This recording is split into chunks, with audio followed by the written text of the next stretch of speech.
Merhabalar, Yüksel'le örgülere hoş geldiniz. Güzel bir desen çalışması yapacağız şimdi. Harika bir model olduğunu düşünüyorum. Bu deseni şallarda, bluz, tunik, yelek gibi örgülerde de kullanabilirsiniz. Ama sadece bir desen çalışmasıyla bitirmek istemedim videoyu.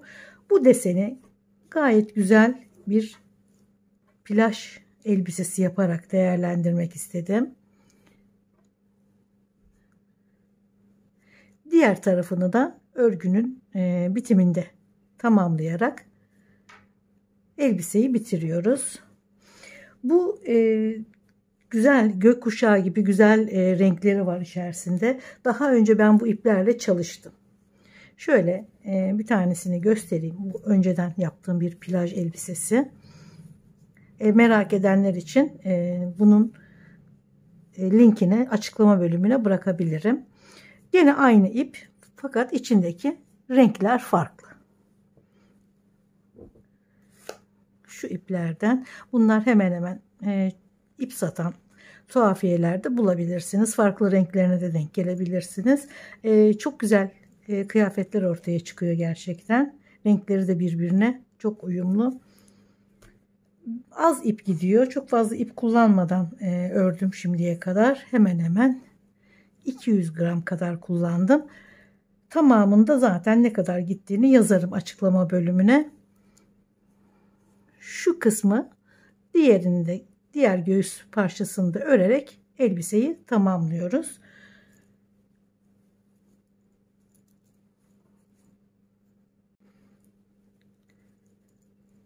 Bu ip için 4,5 milim tığ kullandım. 7,5 numara 4,5 milim tığ. Mümkün olduğu kadar yumuşak, gevşek bir dokusu olması gerekiyor. O yüzden ipe göre daha kalın numarada tığ kullanmamız gerekiyor. Önce ölçümüzü belirleyeceğiz. Göğüs ve kalça genişliğine bakacağız. 85 göğüs, 84 kalça olarak benim öreceğim kişinin ölçüleri. 84-85'i baz alarak çok bol olmayan ama çok da vücuda yapışmayan bir genişlikte olmasını istediğim için 1 metre kadar bir zincir çekeceğim. 1 metre kadar aşağı yukarı 1 santim az 1 santim fazla olabilir. 1 metre olarak düşünüyorum elbisenin tamamını. Bu örerken biraz küçülme yapabiliyor örgü. O yüzden 10 santim kadar fazla 1 metre 10 santim 12 santim kadar fazla kullanacaksınız ölçüyü ki küçüldüğü zaman da isteğinizden daha dar bir giysi olmasın. Mutlaka bu küçülme payını vermemiz gerekiyor. 130 zincir çektim ben 1 metre için. Artı 15 zincir daha çektim fazlası için. Sonrasında zincirleri birleştirip desene başlıyoruz. Çok kolay. Gerçekten yeni başlayanlar için de öyle. Kolay yapabilecekleri bir desen. Şimdi küçük bir parça çalışacağız. Modelin ortaya çıkması için. Hemen başlayalım.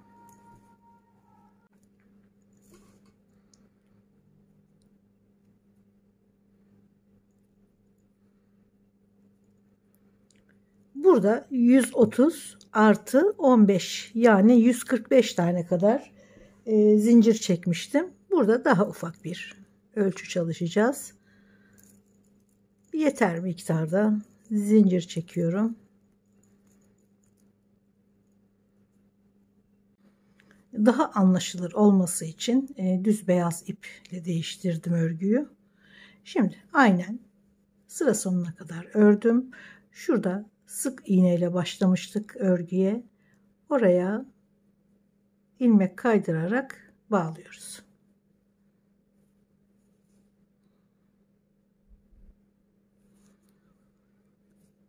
Şimdi 1 2 3 4 5 bir tane daha 6 tane zincir çekiyorum. 3 zincir olan boşluğa ikili trabzan örüyorum. Şimdi şu düşük olan yerlere üçlü trabzan, yüksek olan yerlere ikili trabzan örerek sırayı aynı hizaya getiriyoruz. Eşitliyoruz yani. Araya 2 zincir. Şimdi aradaki şu sık iğnenin üzerine 1, 2, 3 kere de çıkıyoruz. Araya 2 zincir. Şimdi boşluğa ikili trabzan. Yüksek olan sıranın yüksek olan yerine ikili trabzan, düşük olan yerine de üçlü trabzan örerek sırayı eşitliyoruz. Araya 2 zincir, bir kere doluyorum. 3 kere de çıkıyorum. 1, 2 ve 3.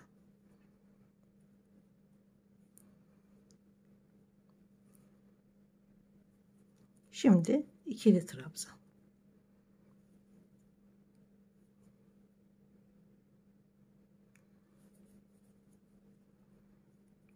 İki zincir.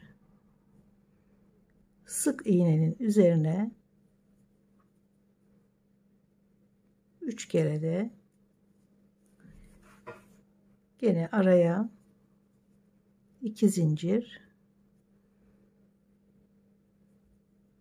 3 zincirlik araya da ikili trabzan. Bu şekilde devam ediyorum. Sık iğnenin üzerine 1, 2, 3 kere de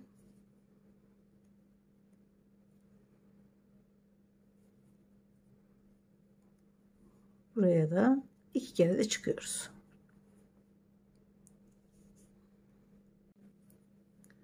Sırayı burada 6 tane zincir çekmiştik. 1, 2, 3 atlıyoruz. 4. zincire ilmek kaydırarak bağlıyoruz. Şimdi 1, 2, 3, 4, 5, 6 zincir. Yanındaki trabzanın üzerine 3 kere de çıkıyoruz. Bu sırayı üçlü trabzanlarla tamamlıyoruz. Araya 2 zincir.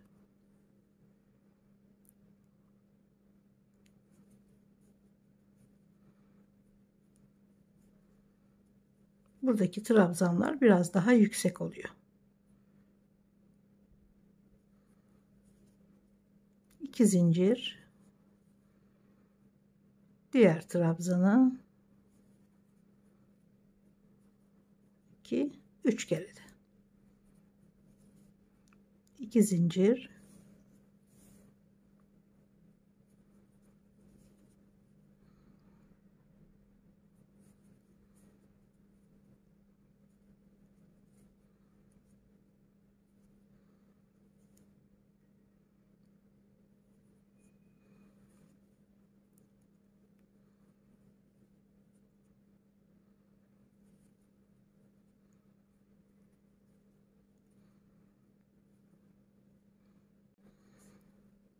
başladığımız noktaya yani 1, 2, 3, 4. zincire ilmek kaydırarak bağlıyoruz.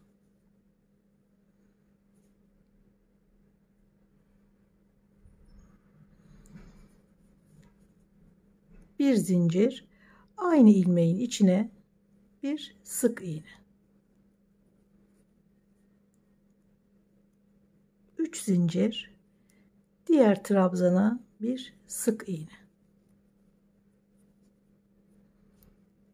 3 zincir, diğer trabzana sık iğne.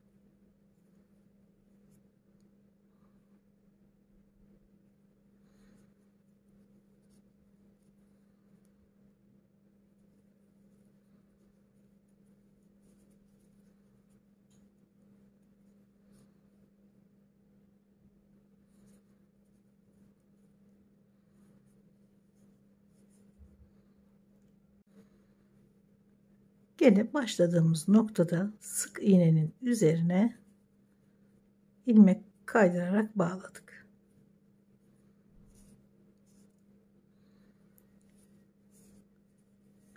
Şimdi tekrar şuradaki deseni öreceğiz. Buraya bir sık iğne daha örüyoruz. Başlangıçta sık iğne ile başlıyoruz. Doluyorum. 3 zincir çekip sık iğne örmüştüm. Oraya sık iğnenin üzerine 2 trabzan, 3 zincir, 2 trabzan.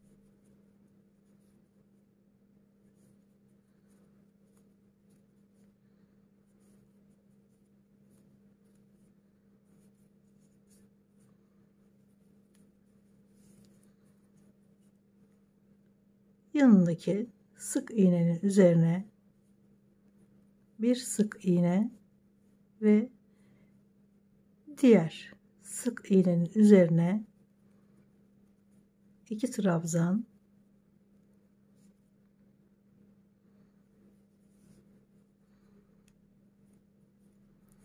3 zincir,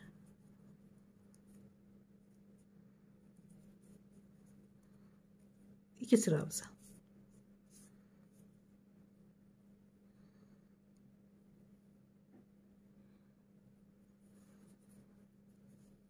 Gene sık iğnenin üzerine bir sık iğne, diğer sık iğnenin üzerine 2 trabzan,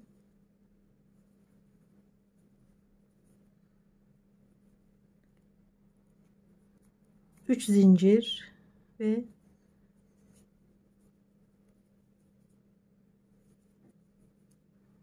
2 trabzan.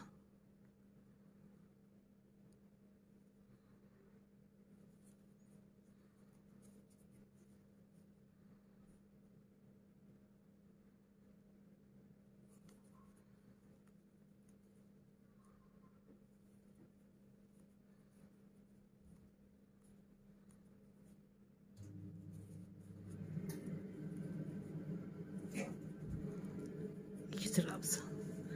Bu şekilde sırayı tamamlıyoruz.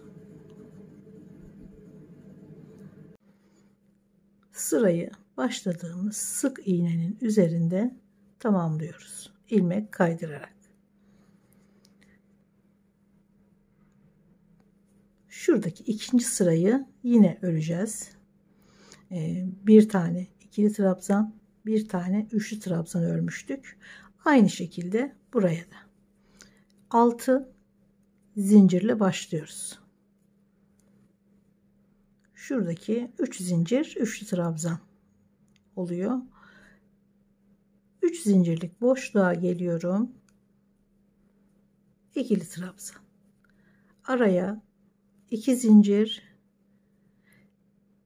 üçlü trabzan öreceğiz ama hep bir kere dolayarak örüyoruz. Örgüyü kalınlaştırmamak için 1 2 3 2 zincir.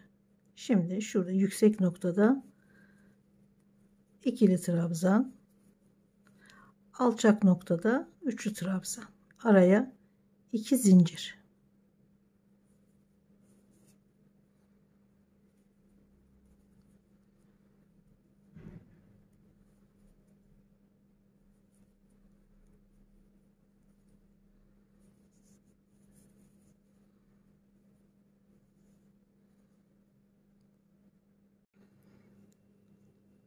Başladığımız noktada 1 2 3 4. zincire ilmek kaydırarak bağlıyoruz.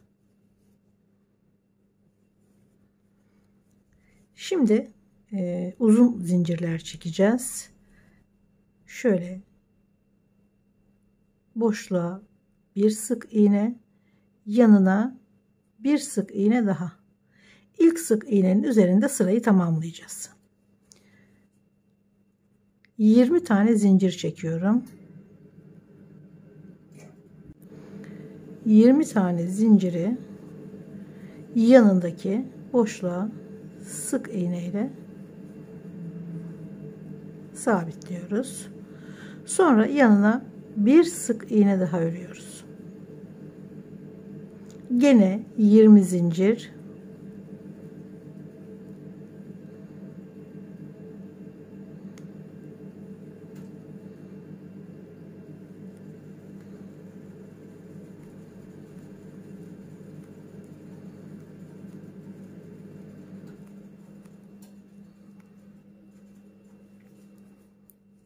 yanındaki boşluğa bir sık iğne ve yanına bir sık iğne daha.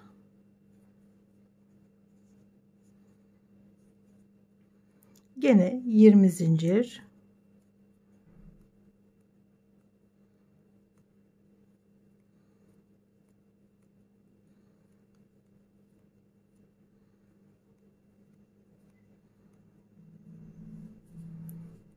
yanındaki boşluğa bir sık iğne, tekrar bir sık iğne daha.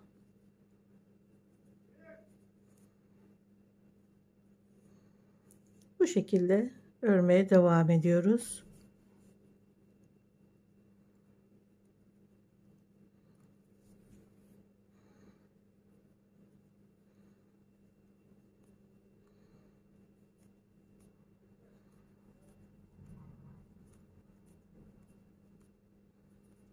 Yirmi zincir, gene bir yandaki boşluğa yanına bir sık iğne daha.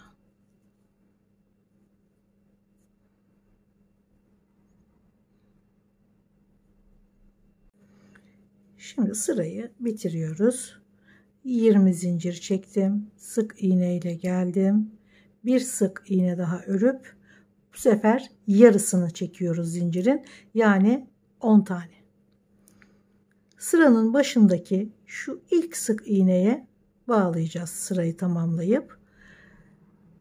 Bu 10 zincirin karşılığını da şöyle doluyoruz ipin ucuna, üstüne 2, 3, 4, 5, 6 kere. Önce bir deneyin. Tam 10 zincir kadar uzuyorsa yeterlidir. Şimdi şuradaki ilk sık iğnenin üzerine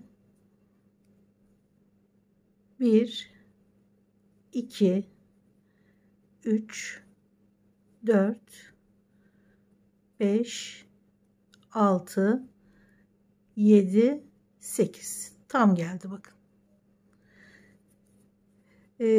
Daha kısa kalıyorsa bir kere daha dolayabilirsiniz.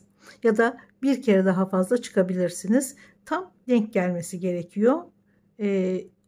Zincirin tam ortasında eşit olması gerekiyor.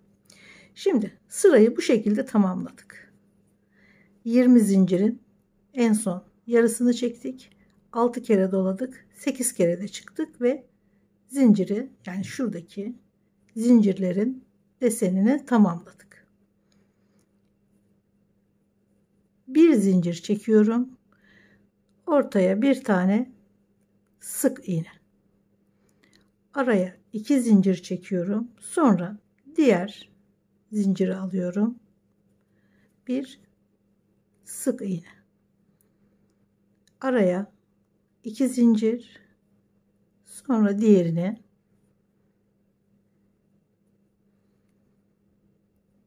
İki zincir. Diğerine.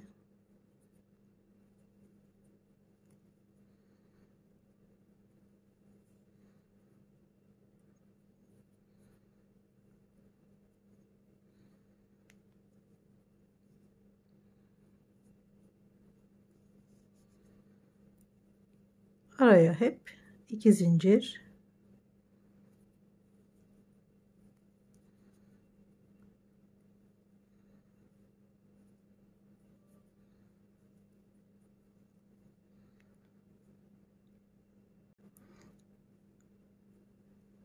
İki zincir ve baştaki sık iğneye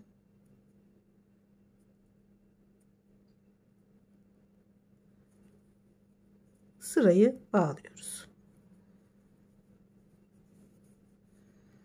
Şimdi gene şuradaki sırayı, yani başlarken ördüğümüz sırayı örüyoruz. Bir zincir ve bir hemen aynı ilmeğin içine bir sık iğne. Gene sırayı bu sık iğnenin üzerinde bitiriyoruz.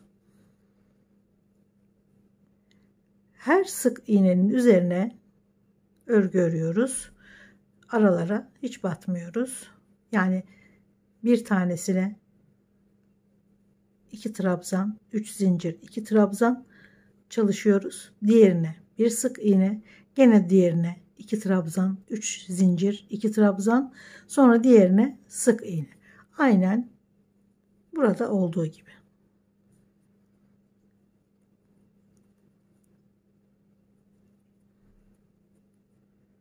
İki trabzan, 3 zincir,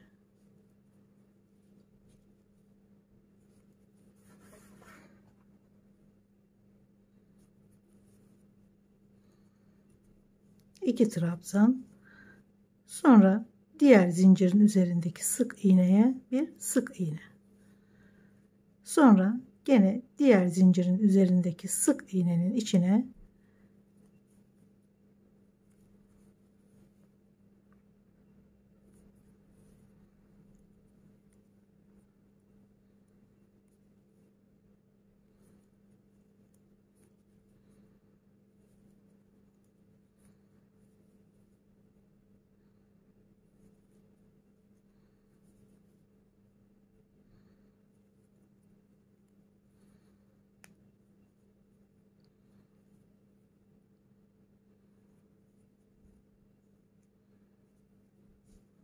her zincirin üzerindeki sık iğnelere örgü yapıyoruz yani.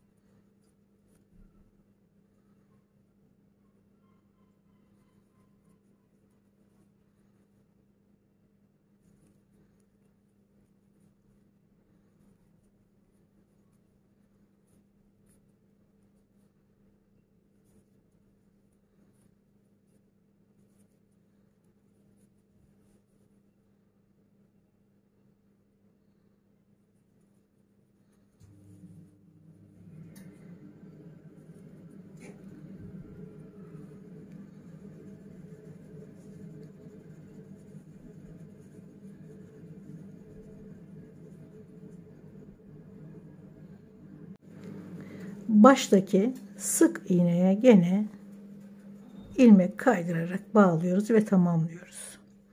Şimdiye kadar ördüğümüz bu desenleri yineleye istediğiniz uzunluğa gelene kadar devam edeceksiniz. Zaten son sıra şuradaki ilk sıra. Aynı şekilde bütün sıraları devam edip sonrasında zincir sırası, sonra gene aynı şekilde buradaki deseni örerek devam edin. Şu elbise de göstereyim.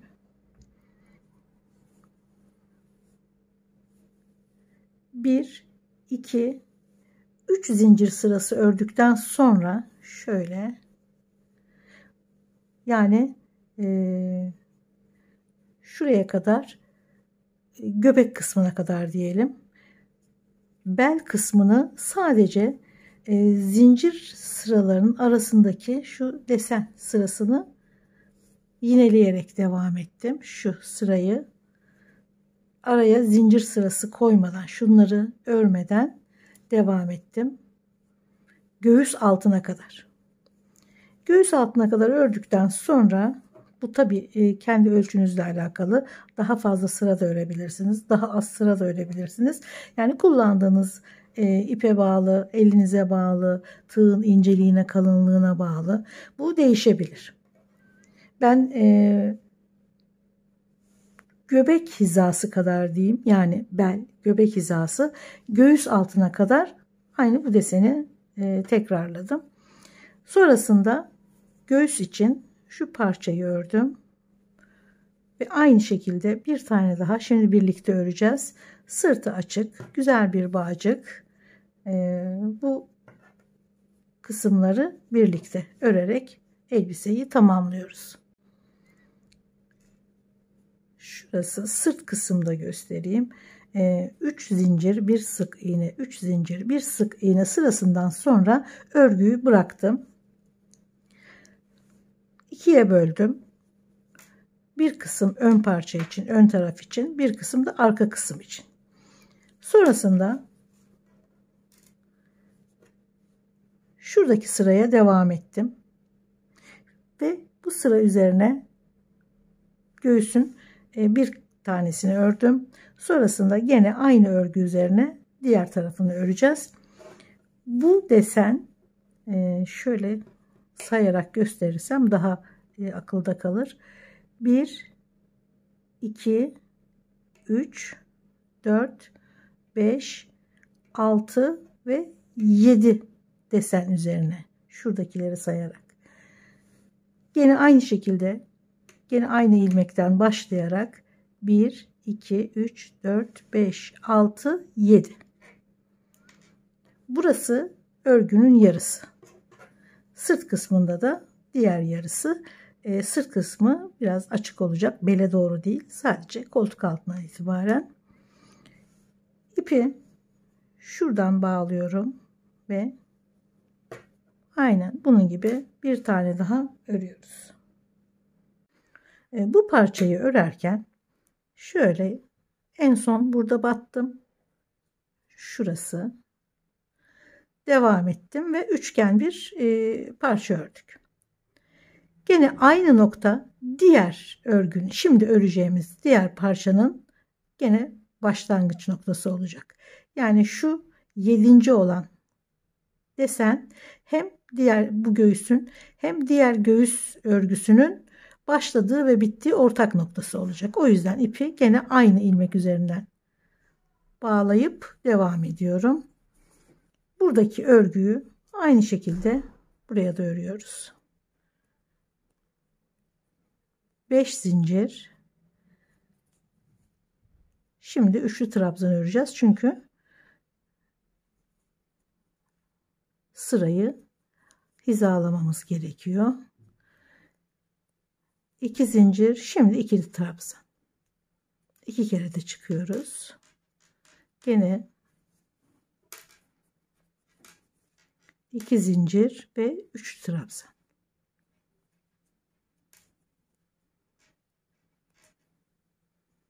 İkili.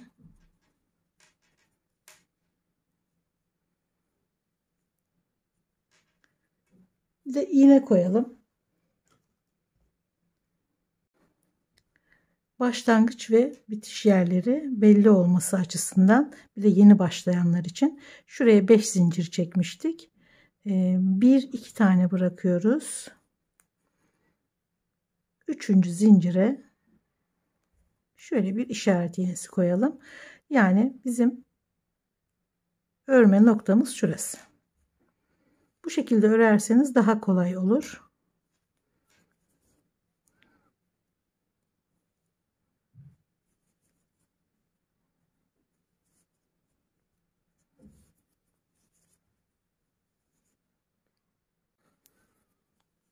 Sıra sonunda ikili trabzanla tamamlıyoruz. Şimdi gene buradaki gibi 1, 2, 3, 4, 5, 6, 7, 8, 9, 10, 11, 12 kafes ördük. Bu sırada da eksiltme yapmıyoruz. 1, 2, 3, 4, 5 ve 6 zincir çektim.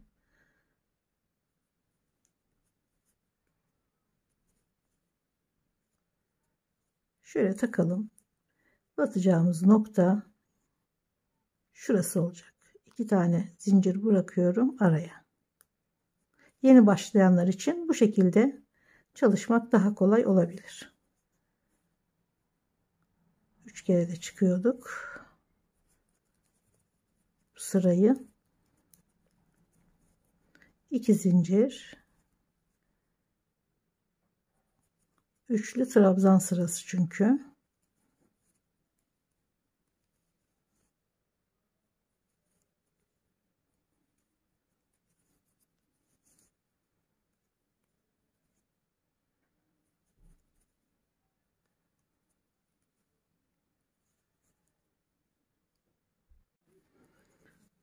sıranın sonunda 2 zincir ve işaret iğnesinin olduğu yere bir tane üçlü trabzan ve sırayı tamamladık.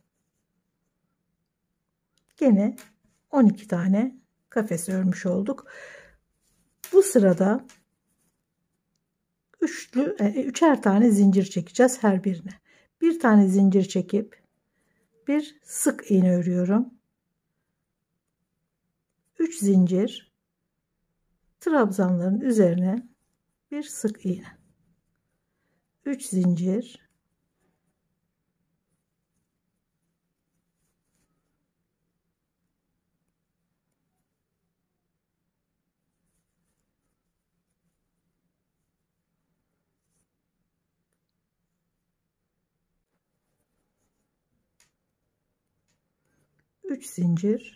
ve sırayı tamamladık.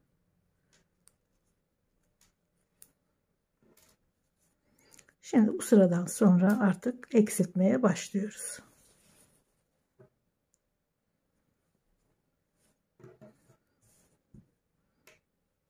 Gene iğne yardımıyla çalışacağız.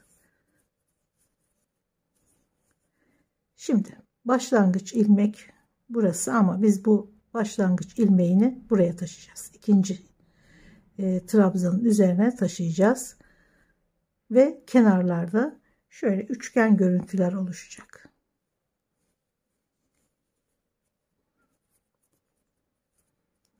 Bir, iki, üç. Artık bizim başlangıç ilmeğimiz burası değil, burası olacak.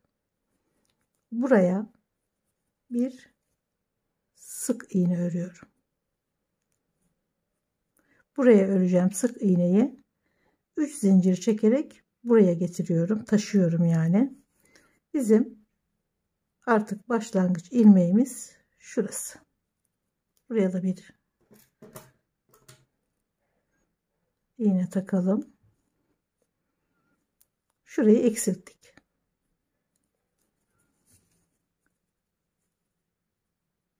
Diğer sık iğnenin üzerine gene şimdiye kadar ördüğümüz gibi deseni örüyoruz. 3 zincir, gene 2 trabzan. Desen sırasında bir değişiklik yok. Aynen şuradaki deseni devam ediyoruz. Şu bel kısmına kadar da zaten zincir desenler örmüştük. Ama ondan sonrasındaki desen devam ediyor. Diğer sık iğnenin üzerine bir sık iğne ve devam ediyoruz.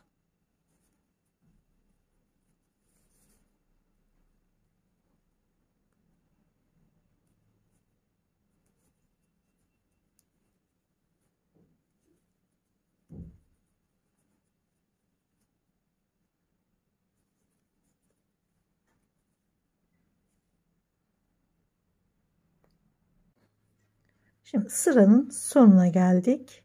Şurası son ilmek. Ama biz bu başta yaptığımız gibi yanındaki trabzana taşıyoruz. Yani buraya taşıyoruz ilk ilmeği. Bir tane sık iğne. Buradan buraya da bir üçgen görüntüsü, yani son ilmeğe batıyoruz. 1, 2, 3 kere de çıkıyoruz. Burada da 3 zincir çekerek yapmıştık. Burada da 3 kere de çıkarak aynı görüntüyü elde ediyoruz. Şimdi bir kere eksilttik. Bu sırada ikinci eksiltmeyi yapacağız. Şuraya taşıdık. Şimdi buraya taşıyoruz. Bu sırada da eksiltme yapıyoruz. Gene 1, 2, 3 zincir doluyorum. Burada ikili trabzan örüyoruz. Çünkü şurası yüksek nokta. Burada üçlü trabzan, buralarda ikili trabzan örüyorduk. Şurası bizim eksiltme noktamız. Buradan buraya taşıdık. Buradan da buraya taşıdık ilk ilmeği. Hemen bir iğne takalım. Burası eksiltme başlangıç sırası. 2 zincir. Şimdi üçlü trabzan.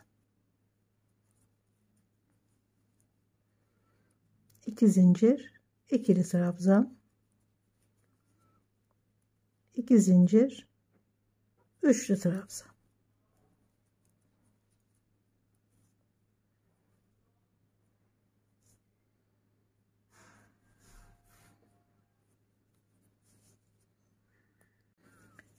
Şimdi sıra sonunda burada yaptığımız gibi buradaki ilmeği buraya taşıyacağız. Hiç zincir çekmeden ipliği doluyorum. İğnenin olduğu yere batıyorum. 1 2 3 kere gevşek gevşek çıkıyoruz. Buraya taşıdık. Hemen şu iğneyi çıkaralım. Buradaki eksiltmeyi yaptık. Şimdi bu sırada bir eksiltme daha yapıyoruz. Buradan buraya taşıyoruz. Gene 3 tane zincir doluyorum ve buraya üçlü trabzan. 1 2 3. Çünkü bu sıra sadece üçlü trabzanlarla örülüyor. Buraya taşıdık. Eksilttik, eksilttik, eksilttik.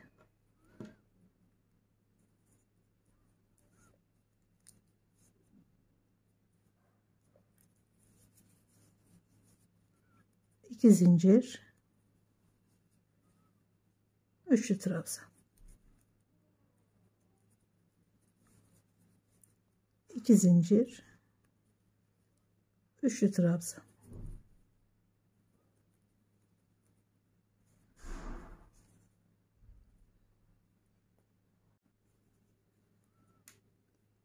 Şimdi ilmeği buraya taşıyacağız. Doluyorum. 1 2 3 kere de çıkıyorum. Eksiltmeyi yaptım biterken. Şimdi bu sıranın başında gene eksiltme yapıyoruz. Bu sefer buraya taşıyoruz. 1 2 3. Pardon, burada eksiltme yapmıyoruz. Burada 3 zinciri olduğu gibi, hatta şuraya bir sık iğne yapalım. Daha muntazam olması açısından. Şöyle bir zincir. Burada eksiltme yapmıyoruz. Şöyle 3 zincir, 3 zincir, burayı aynen bu şekilde örüyoruz. Gene 3 zincir ve iğnenin olduğu yere geliyoruz.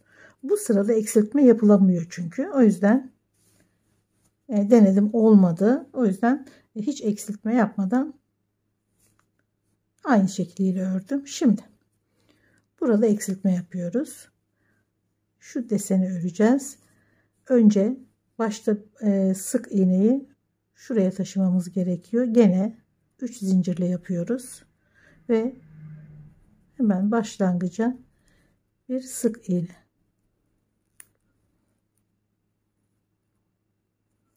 Burada eksilttik. İğneyi de hemen takalım. Yeni başlayanlar buraları biraz karıştırabilirler. Ama iğneyle çok kolay oluyor. Doluyorum. Şuraya 2 trabzan, 3 zincir, 2 trabzan. Sık iğnenin üzerine bir sık iğne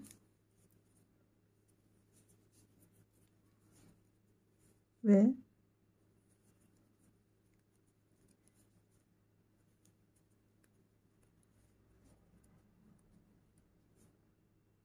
iki trabzan daha.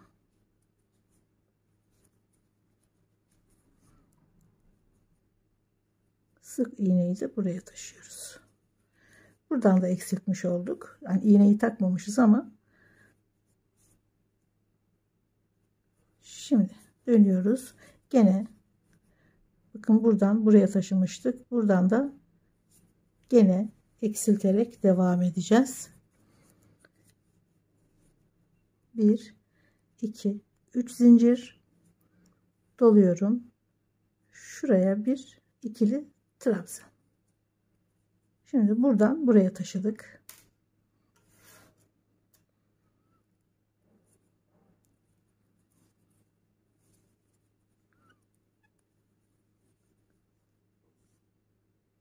Şuraya üçlü trabzan ve ikili trabzan doluyoruz. Şimdi buraya taşımamız gerekiyor çünkü ve muntazam bir şekilde olması gerekiyor. Bu örgüler kenarların muntazam olmasını sağlıyor. Şimdi çeviriyoruz. Burada eksilttik. Şimdi tekrar eksiltiyoruz. 1 2 3 doluyorum. 1 2 3 kere de çıkıyorum. Çünkü üçlü trabzan sırası. Azaltsak da gene deseni olduğu gibi. Yani son trabzan kalana kadar olduğu gibi devam ettiriyoruz. Buraya geldik. Şimdi buraya da aynı şekilde 1 2 3 kere batarak eksilttik ve bitirdik. Şimdi hemen bağcığını örelim.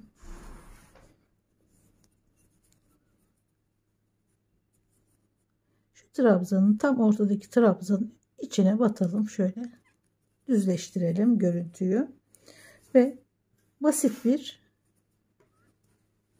bağcık örüyoruz. Bu çok kullanışlı. Ben çok kullanıyorum bu tür bağcıkları. İstediğiniz uzunlukta yapabilirsiniz. 1 2 zincir çekiyorum önce ve şuradaki sık iğnenin üzerindeki 2 tane ipi alıyorum.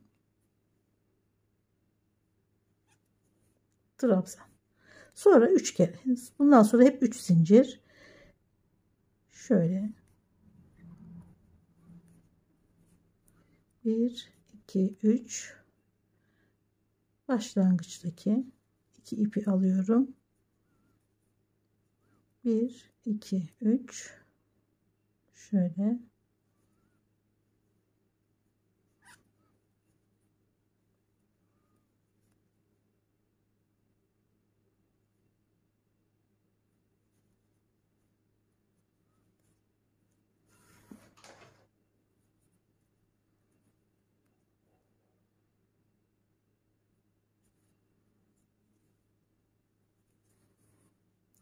üçlü de yapabilirsiniz. Şöyle 3 kere gene 3 zincir.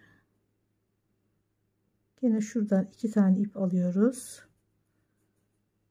3 kere de çıkabilirsiniz. Daha uzun olur. Şöyle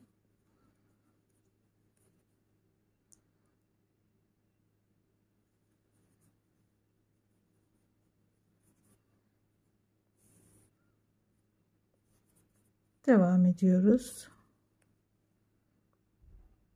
İstediğiniz ölçüye gelene kadar örelim. Ucuna da şöyle küçük bir pompon gibi bir şey yapalım. 3 zincirden sonra gene aynı yere batıyorum ama topluyorum. 1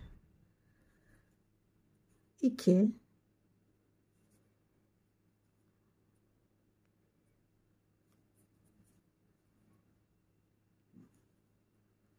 3 4 ve 5 tane topladım. İplik biterken tam yerinde bitti sayılır. Şöyle topluyorum ve bir tane sıkılaştırıyorum.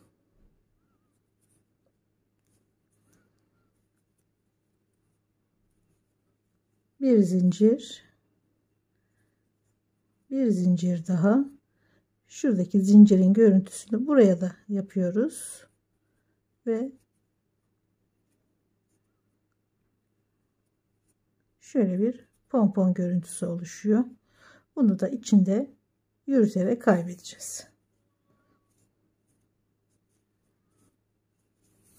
Evet, örgüyü tamamladık. Yalnız tabii önce bitirmeden önce şöyle bir kenarına örgü çekelim. Ben ilk parçayı ördüğümde ipi şurada bırakmıştım.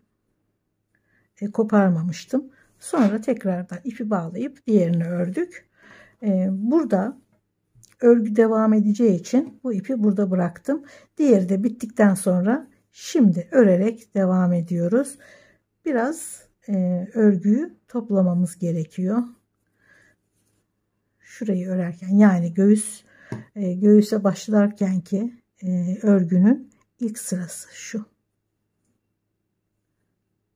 Şuradan itibaren örmeye devam edip göğüsün şu parçasını bitirdim ve ipi burada bıraktım. Çünkü bu devamında gerekli olacaktı.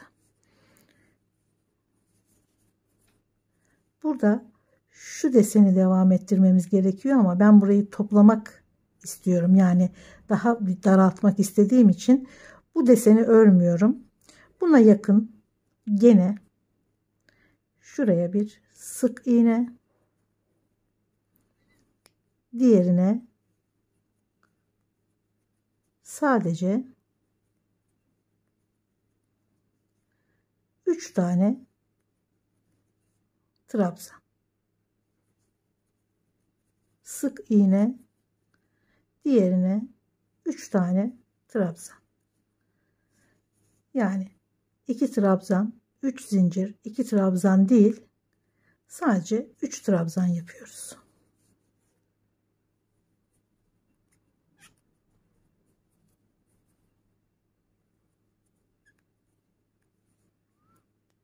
Bir sık iğne, diğerine 3 trabzan. Ki sırt kısmı bol değil, biraz bedene tam oturması gerekiyor. O yüzden şurayı, şu sırt kısmını toparlamamız gerekiyor. Bu örgü gene şöyle üçgenin etrafından da dolanarak devam edecek. Sırt kısmını, şimdi beyazın üzerinde de gözükmüyor pek, bu şekilde devam ettim. Şimdi şuradaki üçgen parçaya geldim. Bir tane sık iğne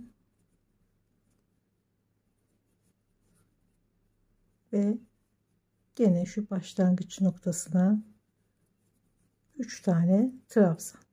Aynı örgüyü devam ediyorum. Hem sırt hem göğüs bölgesini toparlayacak, bedene oturtacak bir örgü oluyor.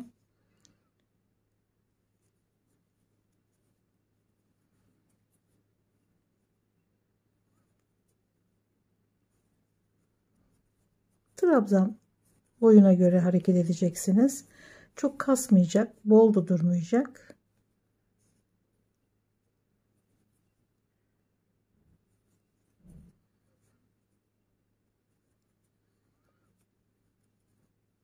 Şöyle elinizle gerginliğine bakın, ölçün.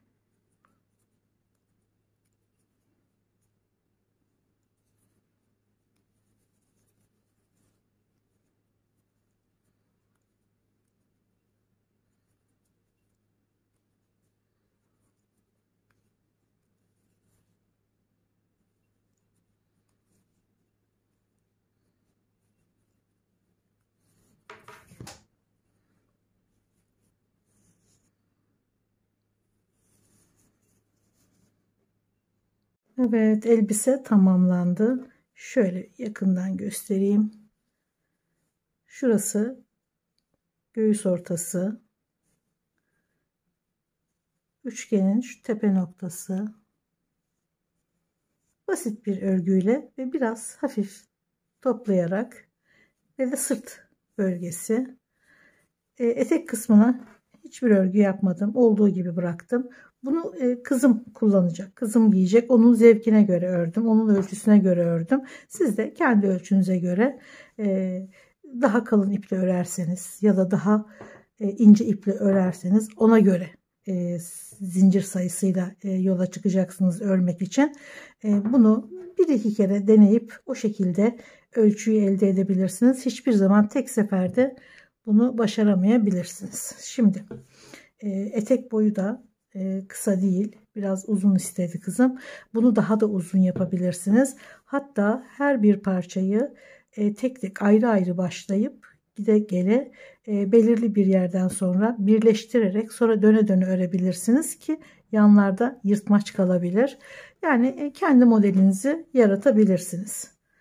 Ve bu şekilde çalışmak, böyle projeler üretmek, böyle renkli ipleri kullanmak ya da ipleri bir araya getirip bambaşka bir şeyler ortaya çıkarmak gerçekten çok dinlendirici, çok eğlendirici bir örgü olduğunu düşünüyorum. Örgü zaten başlı başına bir terapi olduğunu düşünüyorum. En azından benim için. Umarım gene emeğinize değecek çalışmalardan biri olmuştur. Videolarımı beğeniyorsanız, bundan sonrakileri de izlemek isterseniz beğenmeyi ve abone olmayı lütfen unutmayın. Görüşmek üzere, sağlıkla kalın.